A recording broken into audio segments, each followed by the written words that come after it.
First, we'd like to give a bit of information about what Spotify is. Spotify is a music streaming service that operates under a freemium business model. This means that users can listen to music for free, or users can pay a monthly fee to avoid ads and have the option to download music on their device. Spotify allows for users to interact with others on the platform, creating a social media type online environment. Spotify compensates its artists through royalties that are determined by the percentage of their music streams compared to the total amount of streams on the platform.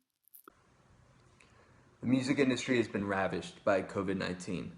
Tours, festivals, all sorts of concerts have been canceled because of the pandemic, and a lot of musicians are losing their income. So, what can Spotify do about this? What can they do to help artists earn their income while also supporting people on the front lines? Well, they can host live stream concerts where a percentage of the proceeds would go to the musicians who really need the income during this time because there's not much work for them, and part of the proceeds would go to the front lines, the doctors, the nurses, all working to fight COVID-19. That's one way Spotify can capitalize on this pandemic. Another way they can capitalize on this pandemic is through an aggressive social media campaign. A lot of people are spending time on their phones during this quarantine, a lot more than they usually are as well. So it's the perfect time for Spotify to launch a aggressive social media campaign. In the past, Spotify has used comedy in their marketing tactics, and it's worked very well for them. They've gotten a lot of subscribers off of it. One of their campaigns included a advertisement that read, "Take a page from the 3,445 people who streamed the Boozy Brunch playlist on a Wednesday this year."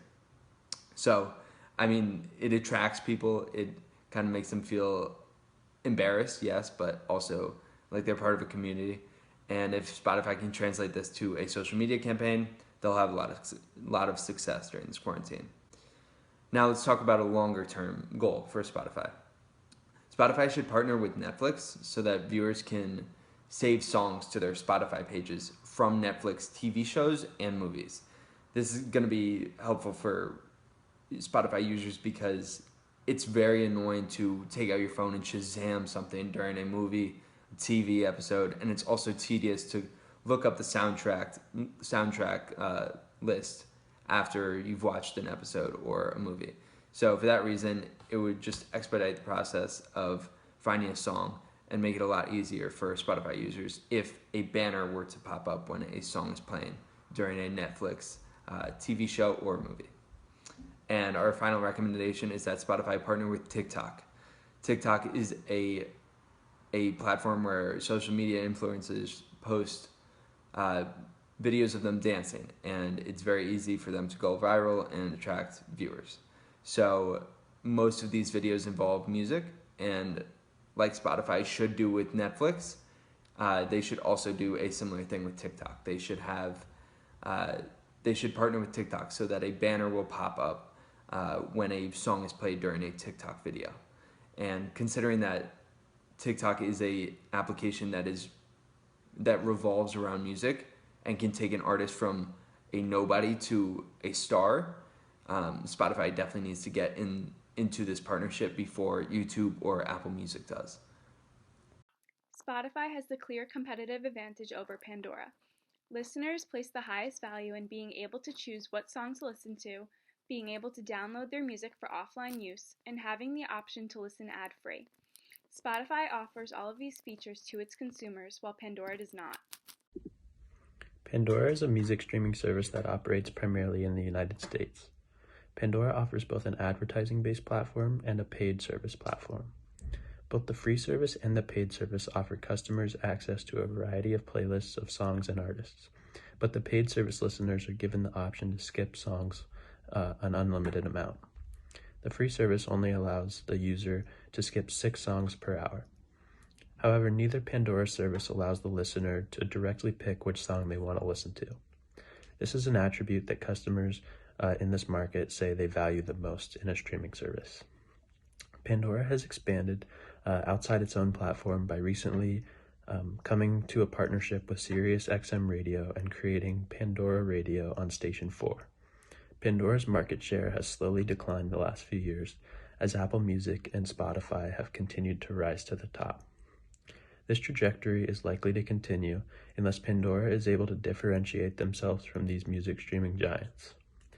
In the United States, offline radio is the most popular music streaming platform for adults over the age of 18.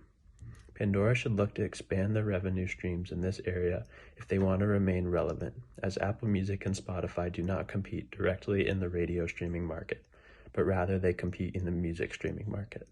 Therefore, there is much less competition. Hello everyone, I'm going to make the SWOT analysis of Pandora. And the main strengths of Pandora is that Pandora is a very well recognized brand. It can be used for free for a lot of time in a week. It has less advertising than conventional radios, and is also very versatile, so you can listen to Pandora in the web, on your smartphone, and other kind of systems. And the main strength, in my opinion, is that Pandora has a very good personalized music recommendation. Some weakness Pandora also have is that it pays a lot of money with royalties, so Pandora is the streaming music company that most pay royalties for artists and music producers. Other weakness is that Pandora is limited in only 3 countries in the world, so you just can listen to Pandora in New Zealand, Australia, and the United States. Another thing that I saw a lot in my research on the web is that Pandora does not do enough advertising of itself as it should. Pandora also has some opportunities, is that Pandora is in a market that is still growing a lot, that is the streaming music industry, and Pandora is also can make some partnerships with some car companies. Pandora also have some traits, is that Pandora still have some traditional radio stations as competitives, and Pandora is also in a market that is still growing, so it can attract a lot of companies, a lot of competition, and people can also download music for free on the internet.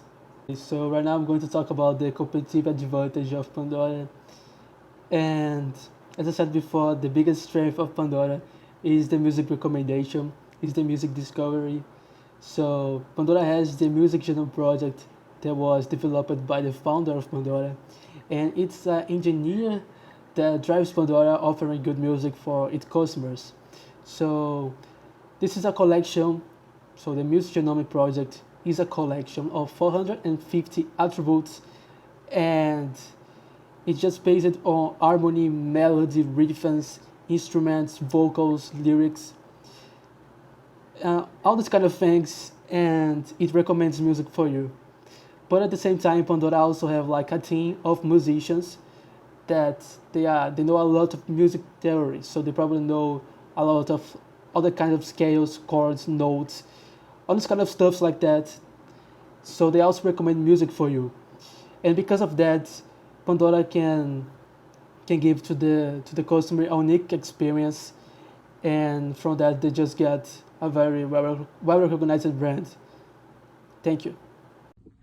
The biggest problem Pandora is currently facing is that they are only available in the United States, Australia, and New Zealand. The company needs to make their service available in new markets, like in South America, Asia, and Europe. Pandora could acquire a large number of customers in new countries. In the Netherlands, they have the most radio listeners per day in all European countries. Pandora should target countries like the Netherlands to expand to increase their customer base. Another way that Pandora could expand is by finding new customers through partnerships. Currently, Pandora is pre-installed on certain car models. These cars come with free trials of Pandora. After 6 months, the customer is asked to pay for the full Pandora version. If Pandora can continue to find partnerships like this, they could expand their customer base and try to steal customers away from Spotify and Apple Music. The next thing we recommend for Pandora is creating exclusive events for their customers. iHeartRadio currently has a music festival every year to promote their brand. Pandora could do something very similar and put on a festival that would be exclusive for premium Pandora users. Not only would this force more customers to purchase a membership on the platform, but it would also give Pandora brand recognition. Furthermore, tickets to the festival could be a valuable revenue source. Finally, Pandora is lacking a social aspect to their platform. In today's society, everything is revolving around social media. Spotify and Apple Music have done a great job of incorporating social media into their platform. Users can see what their family and friends are listening to and engage with other users. Social media has the ability to create network effects. If Pandora was able to create some network effects, it would make it much harder for customers to leave the platform.